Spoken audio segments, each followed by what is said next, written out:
Linfield Coaches CatChat, our first of the year for the Linfield men's basketball program. Joe Stewart here with head men's basketball coach Shannon Rosenberg. Coach, how you doing today? Fantastic. Getting ready to start our new season. Yeah, just less than a week away from the start of the season. This Saturday here in Ted Wilson Gymnasium. You guys have been going through your preseason. You just came back from your preseason retreat this last weekend. How are things going? How have workouts been going? Just kind of what's the vibe with this group? Vibe's good. We're eager to start playing. Practice has been going well, and I like our group a ton. What's the biggest thing that has stood out to you about this team so far? I mean, obviously, there's only so much you can learn when you're just practicing against yourselves and getting a couple scrimmages, but what stood out so far? Well, I think the leadership of our older guys have been great. This overall team speed is the best we've ever had. And a lot of new players are filling important roles fast. There's a lot to be learned. We've had at times 7 guys out with illness and injuries, so there's nothing conclusive. But what's evident to me is we've had good leadership with our upperclassmen, and I think we've got the best team speed we've ever had. That's interesting. The speed, you guys have at times been a push the pace team, at times been more methodical offensive team, and it's always come down to the personnel. You've always run in a kind of an adaptive system. Last year you graduated your 3 leading scorers, including obviously the guy who's been your number 1 scorer for the last 5 seasons, Dempsey Rogenbuck. What is this team going to look like offensively with those 3 guys who have been such big contributors throughout their careers, having moved on, and time for other guys to be stepping up?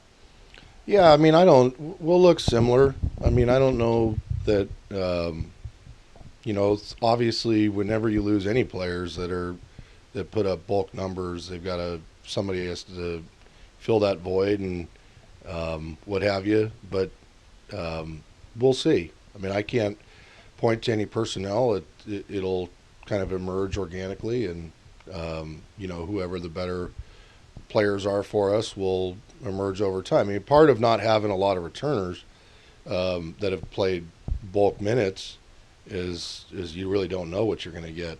But they're playing well. I think the things that guys are doing in confidence, we've had a number of guys improve significantly since last year, and I expect them to do very well. Same kind of question on defense is that speed can offer you a lot of kind of different possibilities on defense, and it seems like just from watching practices and talking to you a little bit and the guys, that this might be a pretty aggressive defensive team. What do you expect from that side of things? You kind of hung the hat on offense the last few years. Where do you think things will look like defensively? Yeah, I mean, statistically, the last few years we've been at the top 2 in the league on defense. So it's not like we've been an aberration, but or abomination. But I think to that end, with the speed, it'll give us a chance to be more aggressive for sure, and create some disruption. No doubt about that. That might, I think, lend well into what we do offensively. But again, this early in the year, a lot of things are a work in progress, and I feel like we're going to attempt to use our speed to give us advantage. We're still trying to find our way a little bit about how we can do that in a most efficient manner. Trey Bryant, really the one everyday starter, as you guys kind of had some rotation up top or with the post and the forwards, but Trey Bryant started every game at point guard as a freshman last year, and he was excellent. Already one of the better defenders in the league, a great playmaker, a great rebounder. What kind of makes him special and gives him the ability to do those sort of things? And what do you expect out of him this year? The guy seems a little, like a lot of pressure for a sophomore, but when you're the only every returning starter, I mean, that pressure is going to be there. What do you expect out of him this season? Yeah, I mean, Carson has started quite a bit, and he's coming back, and I think him and Trey by far have logged the most minutes of anyone coming back. We always say the star's the team. I don't really point to individuals that way, but there's no doubt that Trey's an exceptional player. He's improved a lot from last year, obviously starting and playing and doing the things he did as a freshman, he's demonstrated that he can be an exceptional player and perform well on a big stage. And I just look forward to his continued growth. I think he's what makes him, I think, extraordinary is his approach. He's all about the team, and yet he also knows that there are times when he can take some risks and kind of, I think make some plays that maybe other people can't make, and we need him to do that at times. And he's doing more of that now this year. That's a hard thing to do as a freshman, and with, I think, good efficacy, and he's doing more of that this year. A guy like Carson is another interesting one. Is he, due to health issues or whatever the reasons may be, is not maybe had the most consistent development track over the course of his career, but we've seen him flash in big moments, and like you mentioned, he's certainly one of the most experienced players when it comes to court time with this group. What will it take for him to be able to put things together consistently and be a reliable force for you most games? Yeah, I mean, Carson's effort and his approach and his leadership with the team has always been consistent. I think his shooting has been the biggest concern for us, and after he came back from that injury last year, he just never quite shot the ball as well as I think he's capable of. And that's just something this year that he's been doing well thus far, and that's kind of his journey to figure out what he can do there. But I mean, a lot of the things that he provides and does day in, day out have been exceptional and really make us better.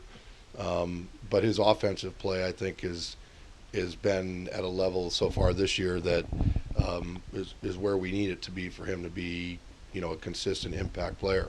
Jackson Dupree is another guy kind of in that same type of vein, a little bit younger than Carson, obviously. Last year he was really a spark plug kind of guy, bring a lot of energy off the bench, play some great defense, make a couple exciting plays, yeah. But he may be relied upon a little bit more this season.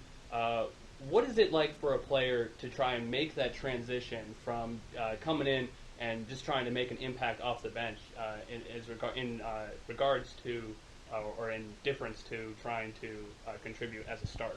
Yeah, well, I mean, we don't put a lot of credence in starting. I mean, I think it's, every season has its own growth cycle and revelations. As such, Jackson was playing bulk minutes for us down the stretch at the end of last year and did very well.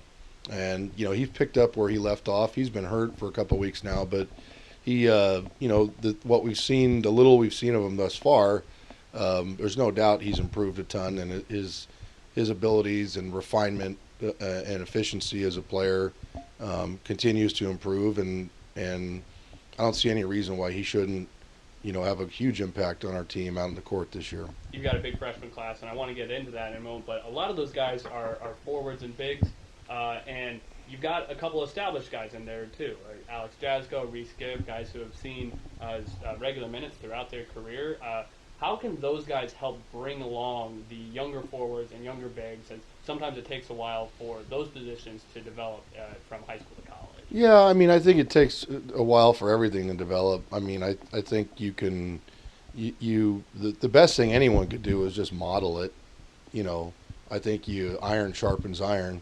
And so as guys, are playing with great effort, keeping their emotions in check, being focused in and not goofing around during practice, and really working on concentration and engagement and being present, that kind of will help demonstrate and certainly and model what we need out of our young players. All young players struggle with processing the game. All young players struggle with the speed of the game. Those are just universals. Early on, typically young players can do well offensively, but there's just a lot to learn. They've got a lot going on in their lives in general, and then now they've got a whole new lexicon, system, relationships, et cetera, et cetera. But that being said, I think we have a really talented group of younger classmen, and I expect we'll probably play more younger players this year than we have, in quite some time. And then with that, kind of continuing with that group of seniors, you mentioned that they've been doing a great job leadership-wise, and that everybody's been kind of coming together as a community over your retreat. It's big shoes to fill with guys like Dempsey, Max, and Aaron Bonney graduating. What does that look like with that group to be leaders for a 9-person freshman class? I mean, that's a big group coming in, and Sure. a lot of young faces this year. Sure. Well, I mean, I don't know that it's any, different than any other year, really. I mean, you have to be patient with young players, and you have to try to model the way things are, and what those guys have learned in their 3 or 4 years here thus far. And the numbers are kind of irrelevant. A lot of it is about who of those kids are going to be learners.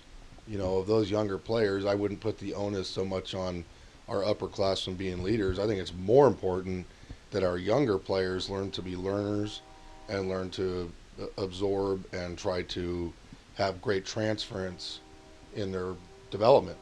I mean, that's really the most important thing. I think a lot of the other things that can be provided from their peers or from the coaching staff are pretty rudimentary. I mean, the difference is going to be what are they doing, and how are they adjusting and constantly editing their approach to get the best out of themselves and each other. Then you're starting the season this weekend against Northwest, and then Eastern Oregon coming to town next Tuesday. It's a couple of tough CCC NAIA teams. A conference that always gives you guys a good effort whenever you have to face one of those members. What will be the things to look for? What will you be looking for in those first few non-conference games over these next couple of weeks? Yeah, I mean, there's typically in all early games, you're looking to see which guys can kind of handle the moment a little bit. But we just need to be us. It's the same old story. I'm not really concerned about our opponents too much. I mean, early in the year, you can only get so much scouting done in preparation. Both teams had an awful lot of transfers and things of that nature, and we'll certainly, give some technical preparation there. But, really at this time of year, I'm a big believer in just trying to keep refining what we're doing, become more aware of who we need to be the best team, we can be in January and February, and go out and try to do that with a great effort and a great sense of togetherness and urgency. And if we can do that, we'll be successful. I mean, whether we win the game or not is not what I mean by being successful. I mean, we'll put ourselves in a better position going into the next game and so on and so forth. So I really see this as every season is kind of a continuum and an odyssey of our trying to find the best version of our team. And, this is just an early step. This is really like a beta test in many ways for that process. And, I'm just looking forward to what's going to be revealed. And I feel confident in the way these guys have been working and the way they've taken to one another, and that we'll be able to put a real competitive team out on the floor. That's what we like to hear. Once again, the Wildcats open the season this weekend at home as they'll host Northwest University at 3 o'clock on Saturday. Women's game will be following after that one. Then on Tuesday the 15th, Eastern Oregon comes to town. We'll have live coverage of both of those games for you on the Linfield Sports Network, as we will with all Linfield home games all season long. Coach, thanks for the time. Good luck this season. Thanks, Joe. You bet.